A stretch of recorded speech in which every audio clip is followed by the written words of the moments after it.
It's difficult to lecture and talk to all of you this morning with this beautiful sea view, but I did get my jog in yesterday and a little bit this morning, so vicariously we'll enjoy it here. It's a pleasure to be here. Again, my name is Bill Sharp. I'm with my colleague Bob Katzberg to my left, to your right. This is my second of two perfect storms.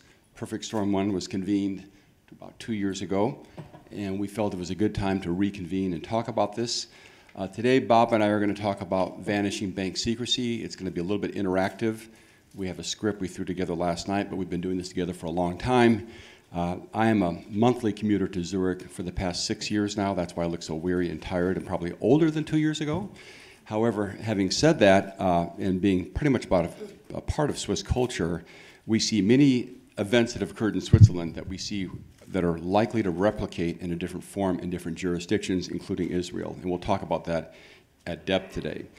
In addition to that, being a little weary from commuting for 6 years, I've actually been, as Philip mentioned, been pretty much living in Zurich for the past half-time plus the past several months. I'm a little nomadic.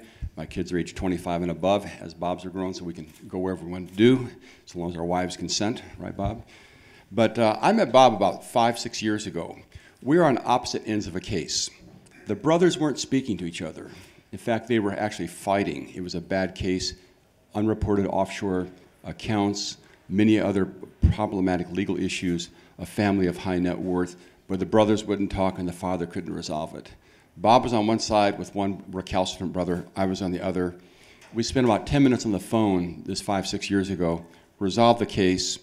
The brothers were happy. The father was ecstatic. And we said, hey, we're a pretty good team. We're in different firms, different cities, but have worked closely together for a long time. And Bob will tell you about his background. I focus, as Philip mentioned, without being redundant, on the introduction, on the international tax side of these cases, dealing with the IRS and the DOJ.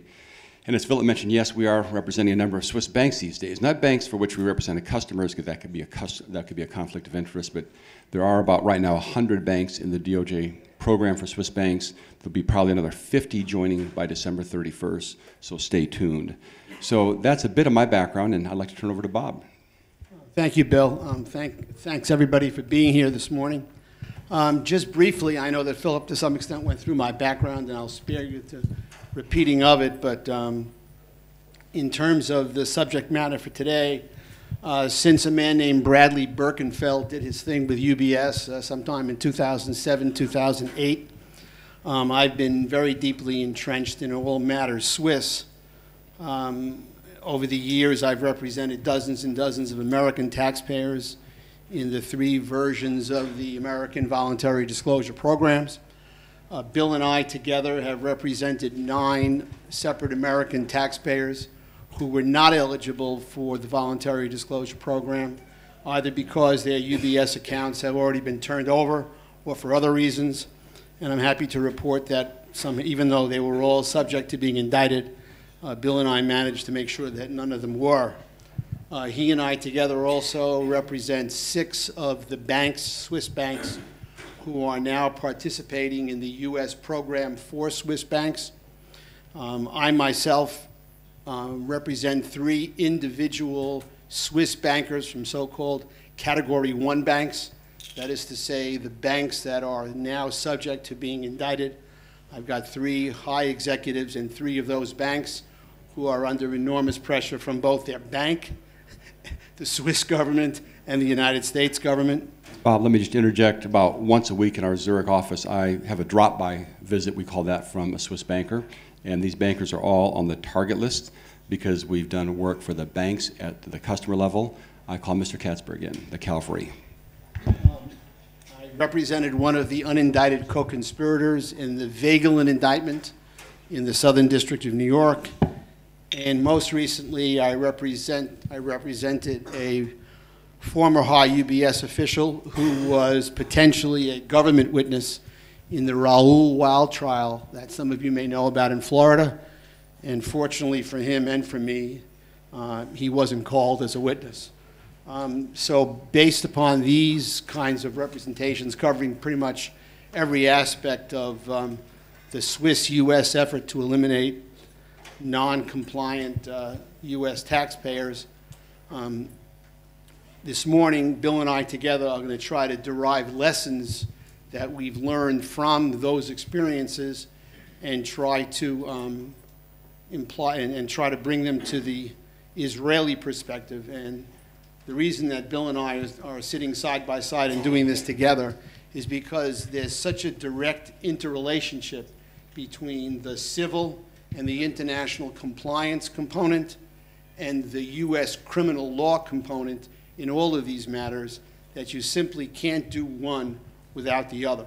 And so that's why we've got this singing in two-part harmony, because that's the only way that we can fully present the full impact and scope of these matters. So let me just turn it back to Bill to move along. Thanks, Bob. And you mentioned Vogelin. Vogelin, just by point of reference, and this is just a quick 30-second soundbite, it was the oldest private Swiss bank in Switzerland, formed in 1754, I believe. It was criminally charged by the U.S. government, the DOJ, for aiding and abetting U.S. tax wrongdoing, and within months it was out of business. So this kind of shows, and we'll talk more about the power of the U.S. DOJ. We're not here to frighten you, we're here to enlighten you, to give you our views and wisdom, whatever value that may be, as to where this is going over the next couple of years, vis-a-vis Israel, Luxembourg, Hong Kong, Singapore, Indonesia, all places I've lectured in the past year, and talk about these trends. We're at a tipping point right now as to where the DOJ and IRS is going, because this truly now, Philip, is the perfect storm too, because we have the convergence of FATCA, we have the convergence of many other IRS initiatives, the DOJ efforts, and we're going to talk about, as Bob mentioned, the Raoul Weil trial down in Fort Lauderdale. That also represents a part of this tipping point as to where the U.S. government's going, and the importance for compliance, as Philip talked about, the critical need for compliance. And I might also add, to echo Philip's comments, it's a team effort.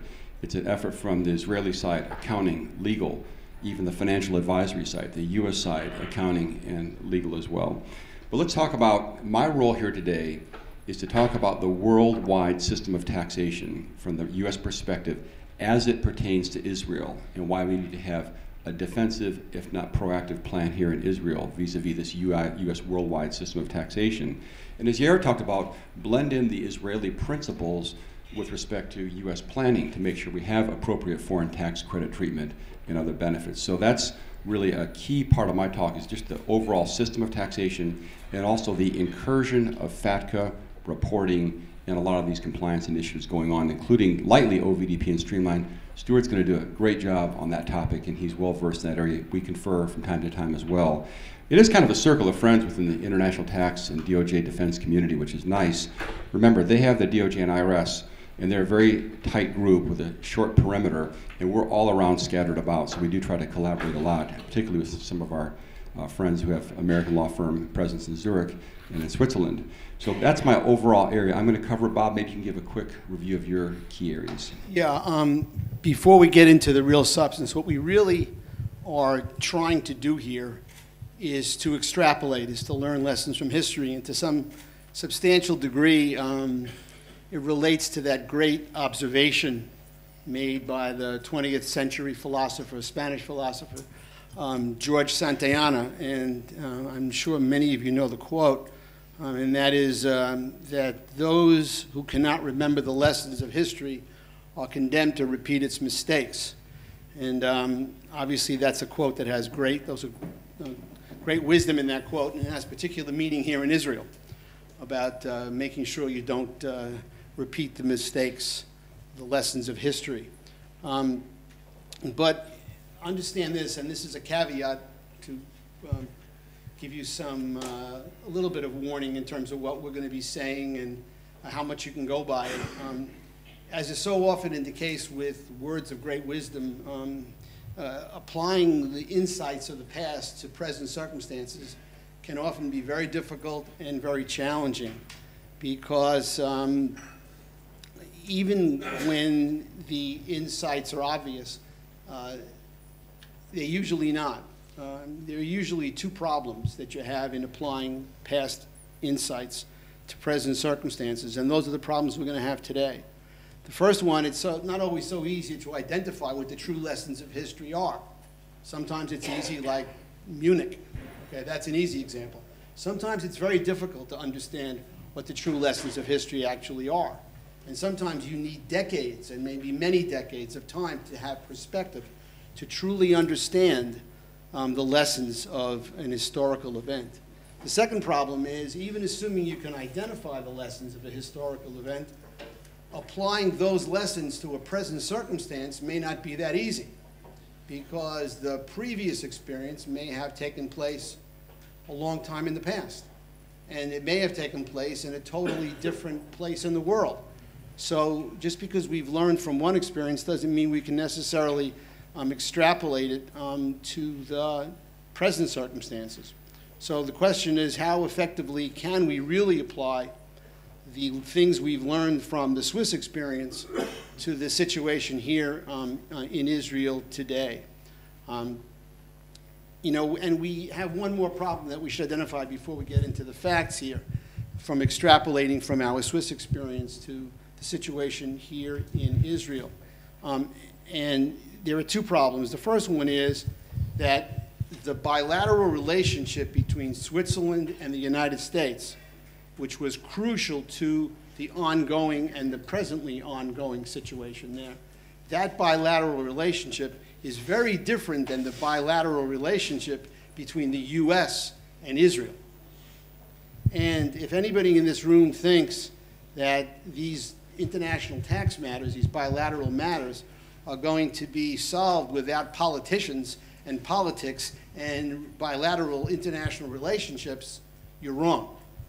The politics and the diplomatic relationships between the countries is very important. So when we extrapolate, when we try to extrapolate the Swiss experience to Israel, remember we're talking about two very different situations. The U.S. has a very different relationship with Switzerland than it has with Israel, and those are going to be playing a very significant role in how this thing ultimately plays itself out in the U.S.'s attempt to deal with Israel and to deal with these international matters. So the warning is that, yes, we're going to try to draw these lessons, and we're going to draw these lessons as best as we can, but understand that there are some real differences, and those differences may very well impact what ultimately happens. So with that, I'd like Bill to go on to the whole question of the overlay of all of these rules, regulations, international and bilateral obligations that overlay the entire tax relationship. Thanks, Bob. That's a no-brainer. I'll compress 28 weeks of the NYU LLM tax program into about 7 or 8 minutes, and it'll be hopefully just as clear and concise. But seriously, I want to comment on Bob's note about the relationship between the U.S. and Switzerland on the one hand and the U.S. and Israel on the other. Bank secrecy in Switzerland is basically vanishing, just as our title suggests. And that's going to really happen once Senator Rand Paul of Kentucky allows the modification to the 1996 treaty to be put into place. It's been sitting there fermenting for 5 years. That's another political reason why it's taking so long.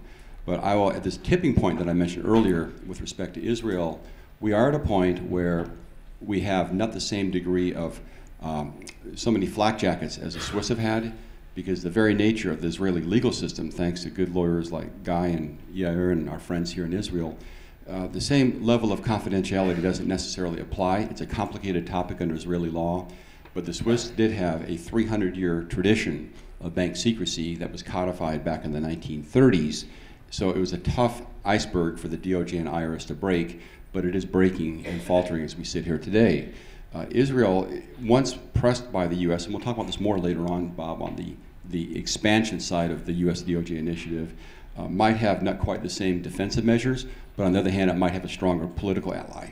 And the Swiss and the U.S. don't have what I would call a full relationship in many ways, even though Switzerland is the number 3 to the number 5 foreign investor in U.S. business. I mean, it's a huge portal for U.S. investment.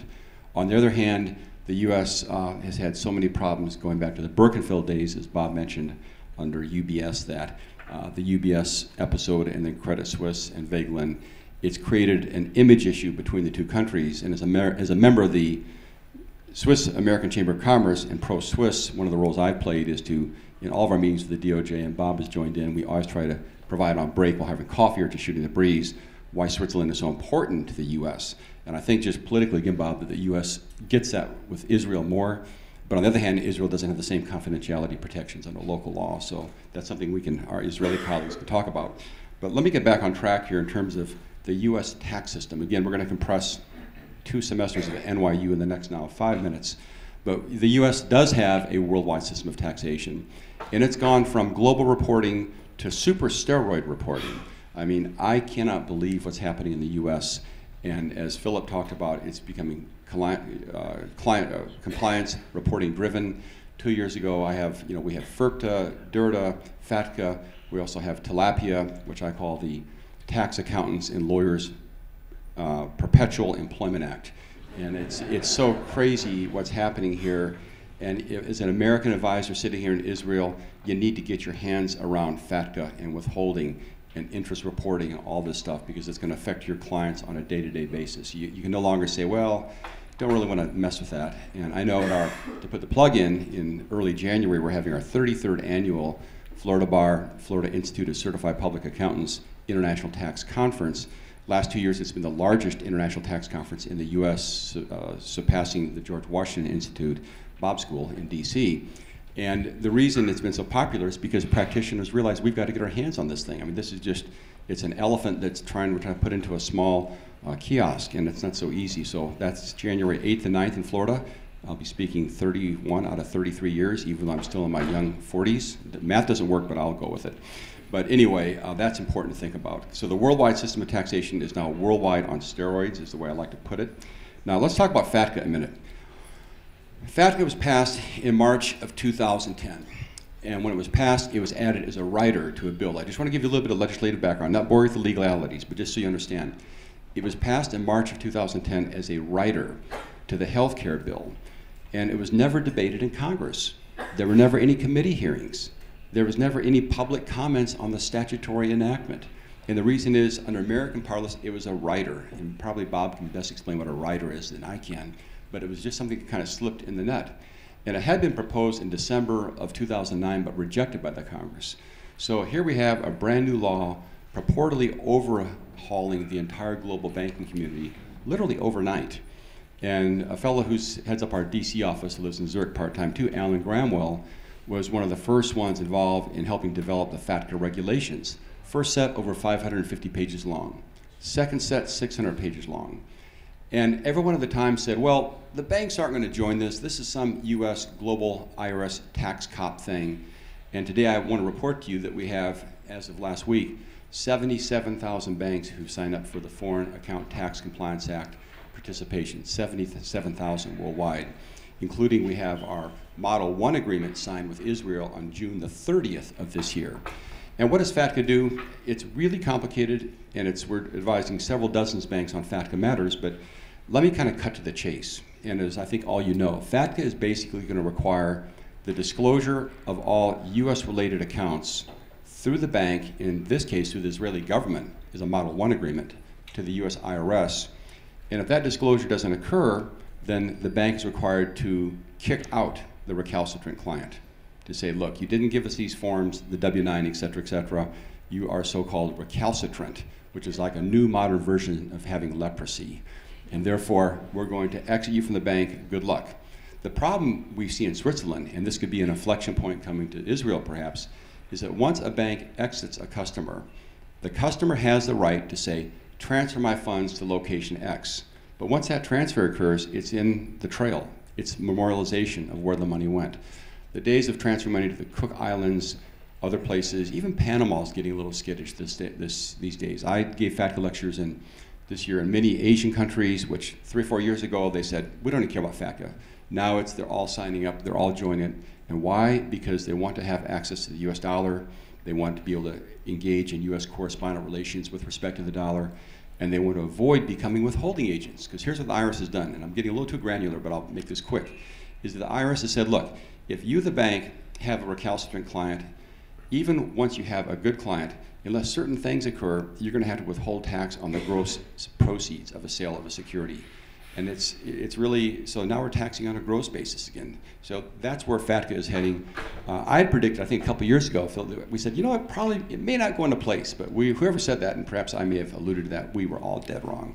So that's FATCA for the time being. In addition to that, and here's a sleeper that you may not know about, In 2013, the IRS finalized regulations going back for over a decade that now allows automatic exchange of U.S. bank account information to our treaty partners, such as Israel. Remember, we have a tax treaty between Israel and the U.S., and it's a very robust and vibrant treaty. There's a lot of information exchange going on between Israel and the U.S. under Article 26, and we have something called spontaneous exchanges. And we don't know what they're exchanging because it's private. They can't tell us. But you can always, when we talk to people at Treasury and IRS and even DOJ, when we're, especially on informal breaks, we learn more on our breaks, Bob, than we do in our actual sessions sometimes, so it seems. And we'll talk about one country that ended up being a jail later on to illustrate that point. Our friend Kevin, right? But the point is that these regs were sitting there languishing for a long time. They became effective in 2013. So right now, if you're a U.S. citizen living here or wherever else and you have a U.S. bank account, sorry, if you're an Israeli citizen sitting here, living here with a U.S. bank account, there's a good part of that potentially being passed on back to the Israeli fiscal authorities. It's kind of reverse FATCA, think of it that way. Because that Israeli citizen and resident is not a U.S. person, and therefore it's not a U.S. related account, then it falls to a non-U.S. person, and that's how your country here is getting information through the treaty and this regulation. Now, Yara mentioned, how are they finding these people? You know, this W-9, somebody walks in, how do they find it? And the answer to that, in part, is that FATCA, and again, I don't want to become too granular because I have a few more topics here, but FATCA basically requires each bank to set up an electronic search mode.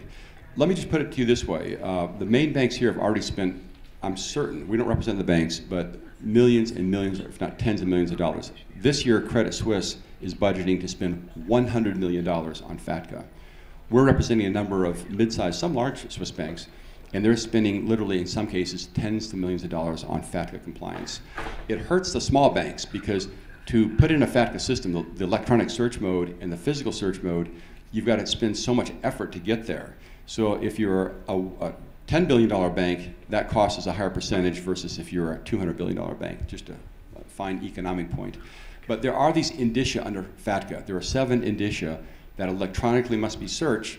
And in addition to that, they're going into things like if somebody has a phone number on file with area code 212, if someone has a reference about a U.S. relative, if someone has a standing order to transfer monies into the U.S., and even if those persons aren't U.S. citizens, green card holders, or U.S. income tax residents, they're still going to be treated as a U.S. person, and that creates something we call a false positive.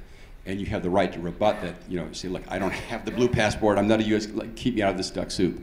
So we're going to see a lot of false positives. So in your practices in advising clients, make sure you flag those.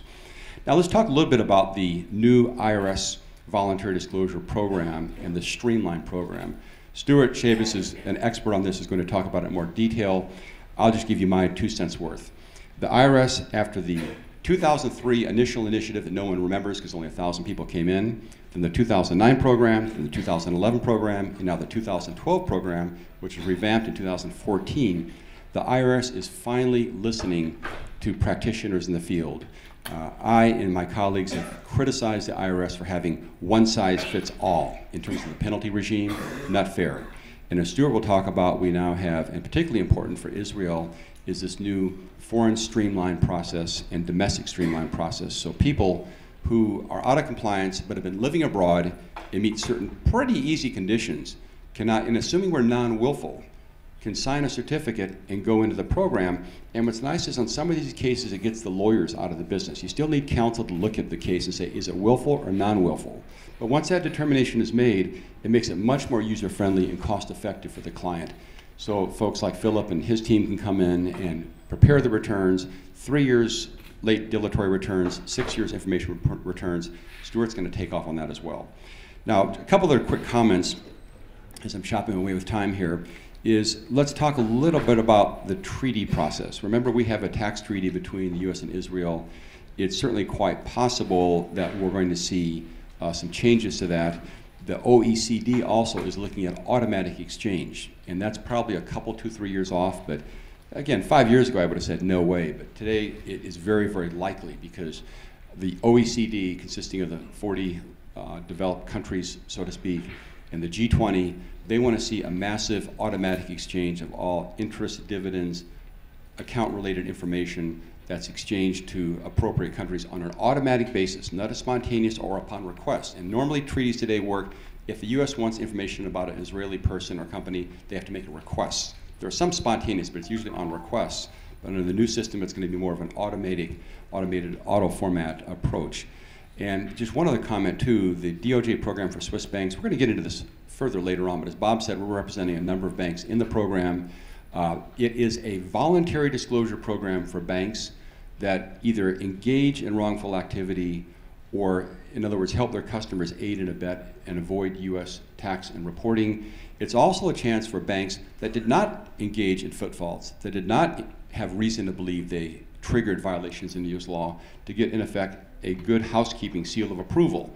And you'll be seeing those banks file in, they'll be publicly announced by December 31st, 2014. They're called Category 3 versus Category 2. And there's no such thing as a Category 4 bank. But real quick, Category 4 bank under this program protocol, which we're likely to see replicated in Switzerland, are small local banks that have nothing to do with the US. But the way the rules have been drafted, no one qualifies for that. Just take it at that. And we've lobbied on this, but believe it's fallen on deaf ears by our friends at DOJ and IRS.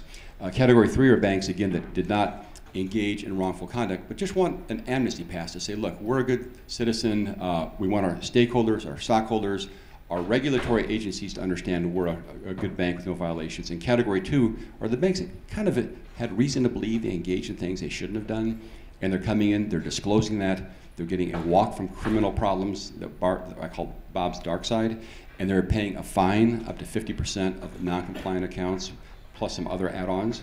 But overall, they're going to walk away without a problem with the U.S. government, and that's important. So Bob, maybe with all this backdrop, you can talk about the lessons we've learned, and we're going to try to, trajectory-wise, figure out where we're going as to Israel and other places.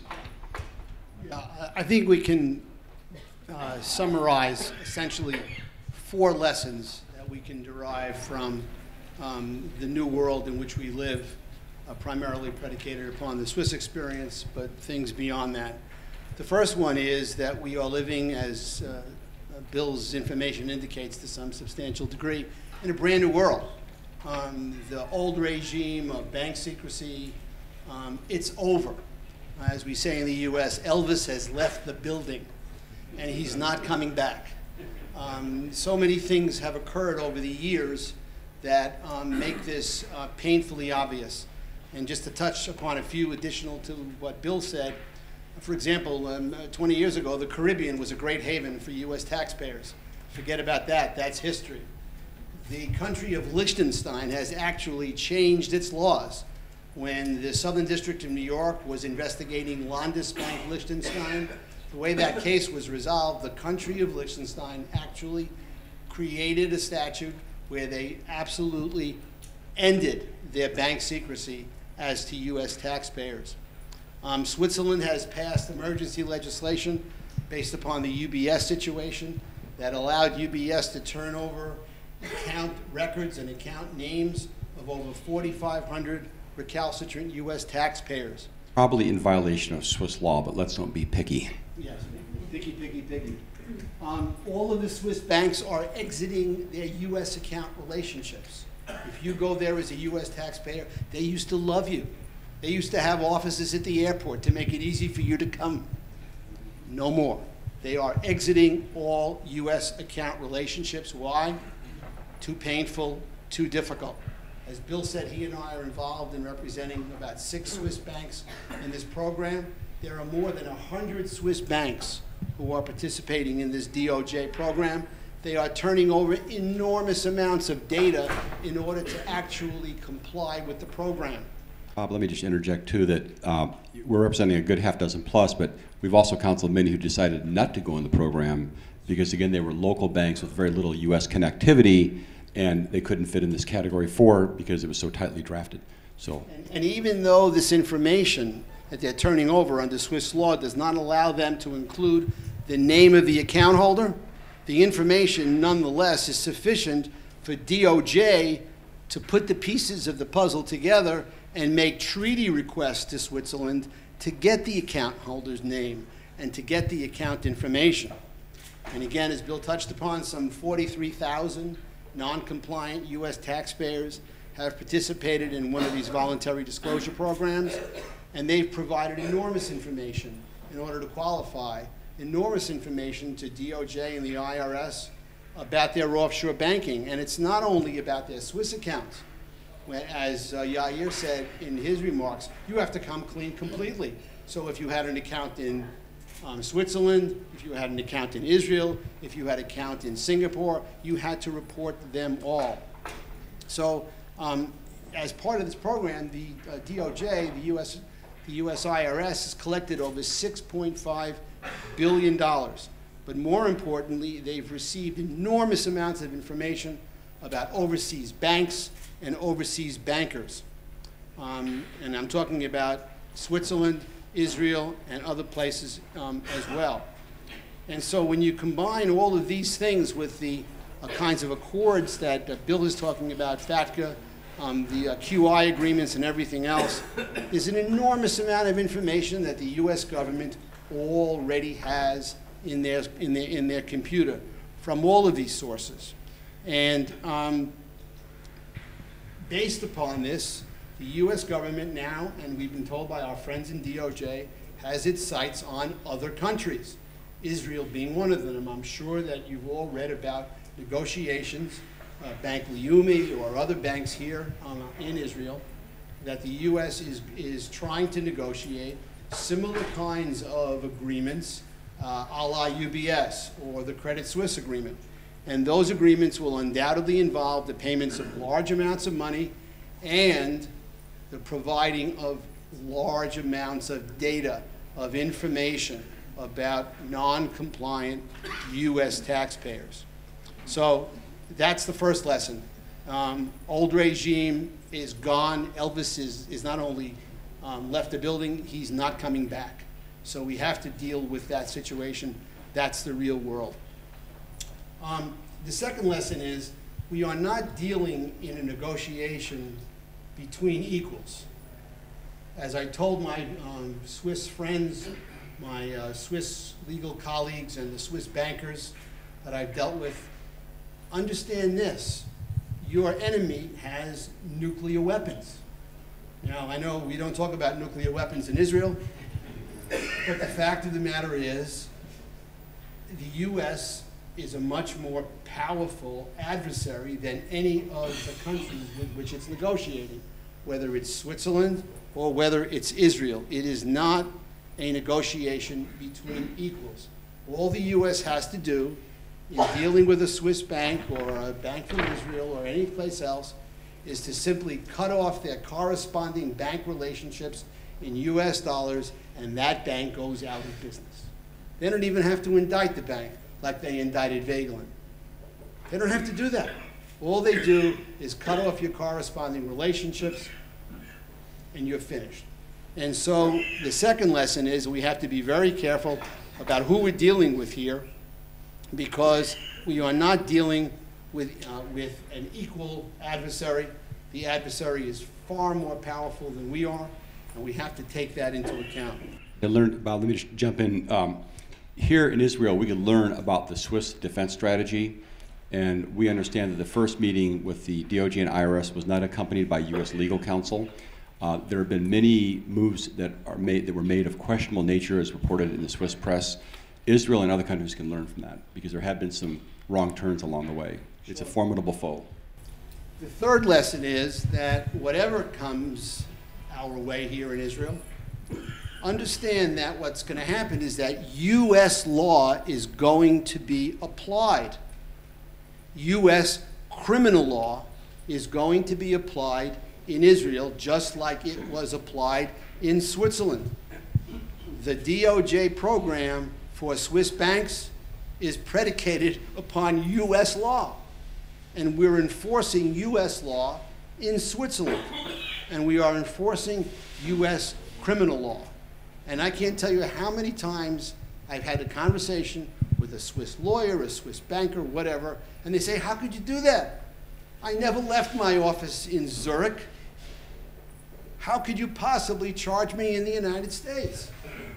The answer is Section 371 of Title 18 of the United States Code, which is the general conspiracy statute, in the United States, making it a crime for anybody to conspire with another individual to violate any law of the United States. And so the example I would give my Swiss colleagues was, let's assume that I'm sitting in my apartment in New York, and I decide that I want to murder a Swiss citizen, and I hire a hitman to go over to Bern with a gun and shoot this person. Are you telling me I couldn't be charged here in Switzerland for conspiring to commit that murder? This is the same thing in reverse. And so understand that American law is being applied throughout, whether it's Switzerland, whether it's Israel, with any country that these negotiations and these agreements will be based upon. One more thing about this thing, and it's a bizarre concept to most rational people, but it's U.S. law. One cannot commit a crime accidentally in the United States. One must have criminal intent. There's specific intent, there's general intent. I won't bore you with the details. It's one of the most convoluted, least understood parts of American criminal law that exists. But you cannot commit a crime in the United States without having criminal intent. There's another concept, however, that is involved in supplying criminal intent, and that's called willful blindness or conscious avoidance. And the example that's mostly used is, Bill comes up to me and says, Bob, I've got a $150,000 watch that I want to sell you for $5,000. So thank you. And I don't ask him any questions. I say, Bill, great deal. Thank you very much. I look at it. It looks real. Okay, it is real. And I buy it. I ask no questions. 10 grand. Price just went up? Yeah. All right. Under American law, I don't have to ask, hey, Bill, how in the world could you sell me such an expensive watch for so little money? Under American law, I am by not asking any questions and buying the watch, I am exhibiting willful blindness. I am purposely not asking the question. Obviously, you stole this watch, or it's stolen property, otherwise you couldn't do this. I am exhibiting willful blindness, or the other phrase is conscious avoidance. And by definition, under American law, I now have the criminal intent to violate American law. And that's what's used in the Swiss situation. The Swiss banker would not ask the American any questions. Are you tax compliant in the U.S.? They would just take their money.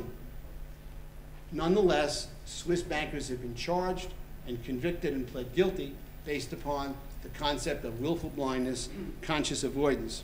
So understand that all these plans for the Swiss banks and anything we do here in Israel with the U.S. is going to be based on the imposition of American law in Israel. That's just the fact. Get used to it. The last lesson to be drawn is that time is the enemy.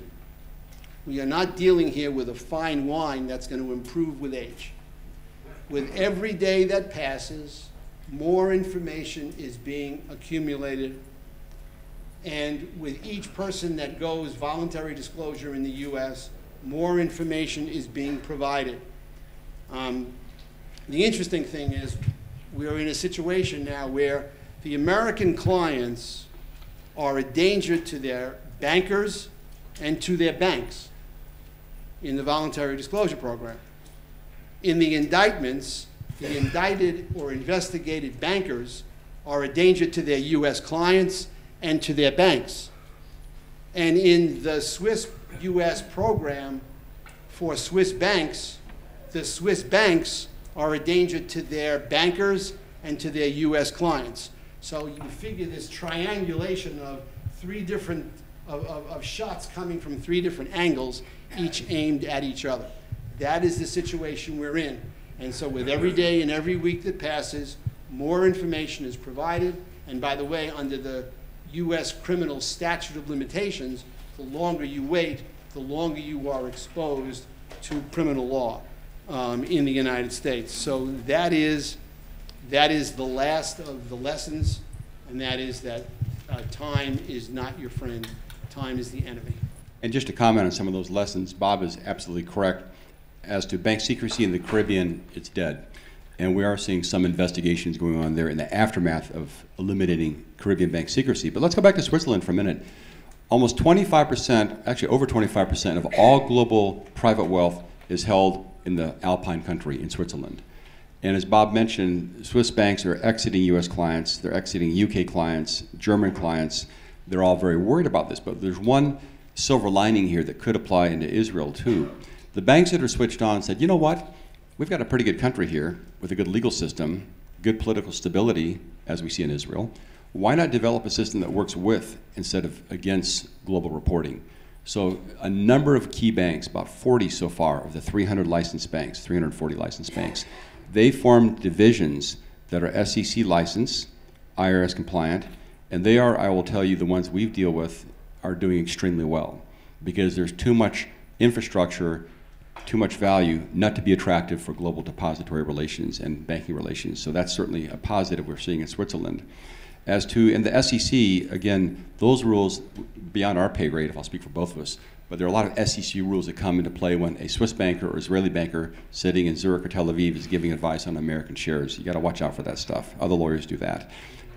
Yeah, we are. And one other comment too is that with respect to the global treaty network, as Bob mentioned, all this data has poured to the U.S. from Switzerland. It's going to come from other countries, including Israel. Maybe not names initially, but all the U.S. has to do is make what's called a group behavioral pattern request under the applicable treaty, and eventually the names under that request will be given over, particularly under Switzerland, even without adoption of the 2009 treaty modification. But a big lesson to learn, and you look back over the last 5-6 years, one of the key events was in April of 2008 when the IRS, the DOJ apprehended Martin Lichty, who ran the UBS private banking for North Americas, and that tied into this whole Birkenfeld thing.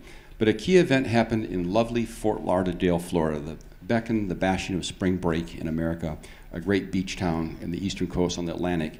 And Bob, why don't you talk to us about the Raoul Weil trial? And just a little background, Raoul Weil was the first of 60 to 70 indicted bankers and Swiss-related advisors in November of 2008. He was indicted as a way of getting at UBS, because UBS in July of 2008 was told, turn over your American records. They said no. 3 months later, they indicted the head of the bank for North Americas, Mr. Raoul Weil. He was apprehended in Bologna, Italy, about a year ago, maybe less than a year ago, by Italian police, because in Italy, when you check in, as here in most countries, you give your passport. It's pretty easy to figure out who people are. And he was apprehended and sent back to the US. He actually wanted to go to trial and did. And after 3 weeks of trial, Bob, you want to talk about this? In our limited, we have about a little under 10 minutes. Sure. Yeah. Just by circumstance, I have information from both sides, both the government side and the defense side, because as I indicated, I represented a UBS high bank official who was a potential witness, so I was dealing with Mark Daly, the federal prosecutor who was in charge of that prosecution.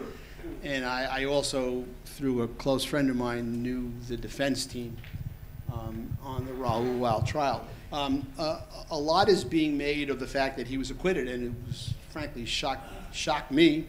My expectation was, given the enormous prejudice of an American jury against a Swiss banker, that regardless of how stale the case was or how weak it was, that the prejudice would more than be sufficient to convict Raoul Weil. I was wrong, it wasn't. And Bill and I were just in Zurich last week, and we were sitting with Swiss bankers and Swiss lawyers, and we were over dinner, and we were talking about the Raoul Weil trial and what impact it would have on a going forward basis. And I made 2 guesses, one of which has already come true. The first one, understand this, DOJ does not like to lose. Okay? They rarely lose these cases. 95% win rate. And they very rarely do, okay? So my prediction was twofold. The first one is that as to the Category 1 banks, those banks who are not eligible for the program, those banks who are facing indictment, that this is simply going to make the Justice Department much more difficult to deal with, much more demanding, and much more problematic for the Category 1 banks. The second prediction was that the Justice Department is going to start to indict additional Swiss bankers. And you may be aware that last week the Southern District of New York unsealed an indictment against a man named Martin Dunki, D-U-N-K-I, a Swiss banker, charging him with conspiracy to violate American tax law under Section 371 of Title 18 of the United States Code. And the interesting thing is this. They unsealed the indictment. In the U.S., you can indict somebody, charge somebody, and make it a secret and seal it. And they unsealed this indictment. And why now? They didn't catch Mr. Dunking in the United States. They didn't find Mr. Dunking in a hotel in Italy as they found Raoul Weil. They just unsealed this particular indictment. And my surmise as to what occurred was they got together and said, okay, now how can we react to the Weil verdict? And they just said, what do we have on the shelf here? And they went to their inventory, and they found in the inventory this indictment in the Southern District of New York against this Swiss banker for conspiring with American taxpayers, and they simply unsealed it and announced it. I think the lesson to be learned from the Raoul Weil trial is something I learned a long time ago about trying cases in the U.S. One, you never know what an American jury is going to do, and thank God for that. Two, don't expect the Department of Justice to back down. Expect the opposite. And this is something that I think is a reasonable prediction, and I think this Dunking indictment is only going to be the first of any number of indictments. And again, if you're a Category 1 bank, I would be especially concerned. Bob, the Raoul Weil trial was just a new precedent in raising the bar of what I call tension with the DOJ. And in fact, now they're also telling us, kind of informally, they've submitted a lot of treaty requests. That's normally an IRS job, but the DOJ is doing it directly to many countries. I anticipate that to happen here in Israel as well. One other comment, too, is that we, again, in dealing with the DOJ and IRS, they have vast resources. Sometimes they're clumsy, sometimes they're bureaucratic, sometimes we don't think they're working that hard. But I know a case we resolved many years ago, a UBS list case, where, as Bob mentioned, we had a number of cases where the client was turned in by UBS, and after almost a year of negotiating, including a very painful 3.5-hour taxpayer interview with the Department of Justice, trying to negotiate a non-prosecution agreement, which we ended up succeeding with some financial downside. After this year of document production and dealing and discussing with IRS and DOJ, the head IRS criminal investigator examiner looked at us and said, this is very impressive, we appreciate this. The DOJ just said, you know, we're going to probably head for a walk on this, a pass, which we were happy to hear. But the IRS assassin, if you will, looked at us, I say that just jokingly, and said, is there anything else we need to know? And Bob and I looked at each other with one of our colleagues, and we pulled one sheet of paper out and said, yeah, in 1993, the client filed bankruptcy, and it's probably a record, but we've made a full disclosure, and we wanted to make sure you understood it was a full disclosure. And the IRS agent took his file and pulled out the same piece of paper, and he said, we're now complete, aren't we? So, you know, it wasn't relevant to the proceeding, it wasn't a part of the UBS tax issues, but it just shows the thoroughness with which they merge with documents. And the other final comment I have is that, as we're approaching on time, and I'll leave the last word for Bob, is that people really have dug deeper in connection with offshore, trying to, in effect, run but you can't hide. And what we're finding out in cases is the IRS is learning about this digging deeper. They're using more sophisticated electronic means in terms of flow of funds, cash monies, where it goes. And so one thing I would project is the technology curve is against us as practitioners, in the sense that the government's getting really good at this stuff. Technologies and strategies we would deploy, they are now understanding on a level that surprises even practitioners like us. Just to wrap up, to us there are two lessons. And it gets back to the time is the enemy problem too. One, you've got to get ahead of the problem. Sitting and waiting is not the solution. And the second one is that you absolutely need full and complete disclosure. Nothing can be hidden. Dealing with clients, learn everything you can learn, put it together. Otherwise, don't even bother. With that, I think we're done. My general manager, managing director, and president of the Academy, Freya, just told me that we may have a couple of minutes for questions and answers. If not, we can get them in break. Yes, sir. There are millions of countries where they are not being held directly in bank accounts, but in other financial institutions like all kind of pension funds and management funds and educational funds, they are held in insurance companies and other investment companies. What should we do That's a great question. The question is, in Israel, there are millions of accounts held in pension funds, insurance funds, mutual funds, etc. The general answer is those are all reportable for general income tax purposes as well as under FATCA.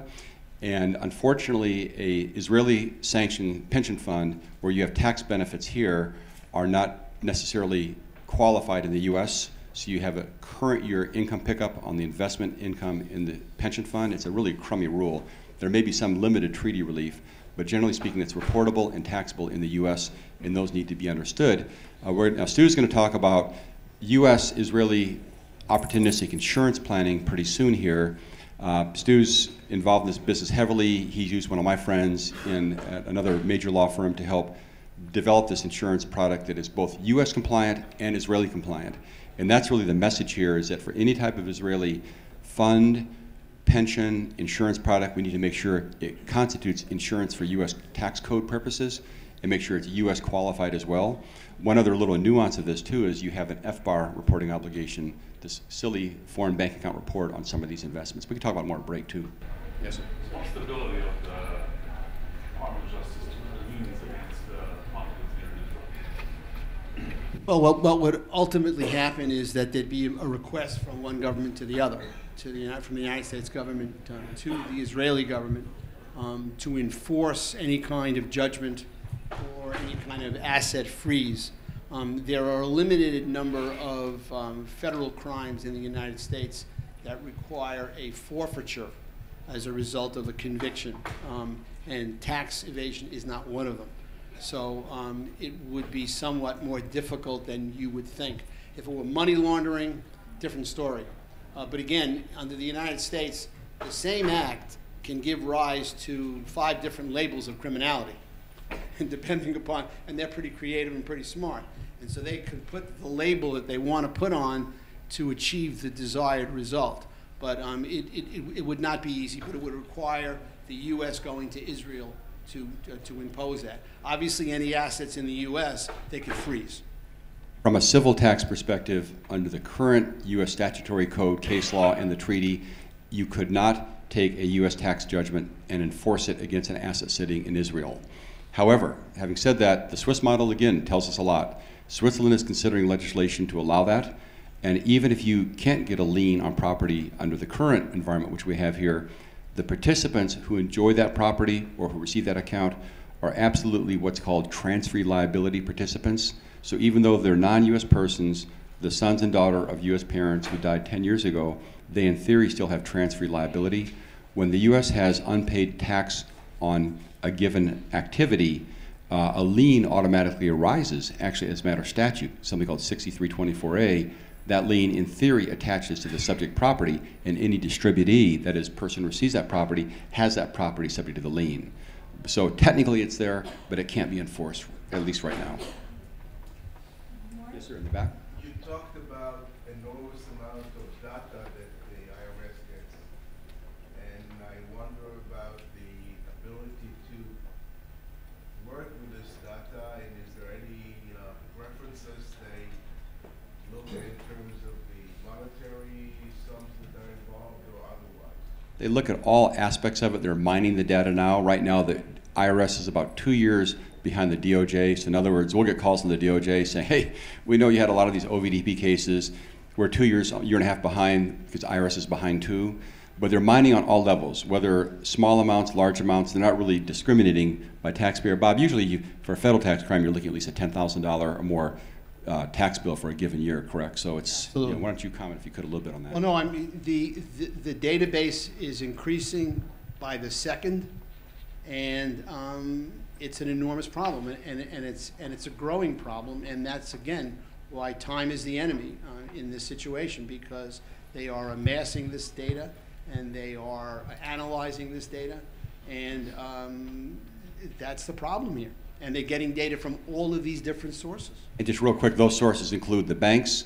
Even the bankers are turning against their own banks and giving information in. We call those people whistleblowers, third-party whistleblowers, and the voluntary disclosure inventory that Stu is going to talk about in detail. But there's an enormous, 43,000 participants so far in OVDP. All right, we'll take one more question, and then we're going to have a break, and you can come up to Bob and Bill and ask them.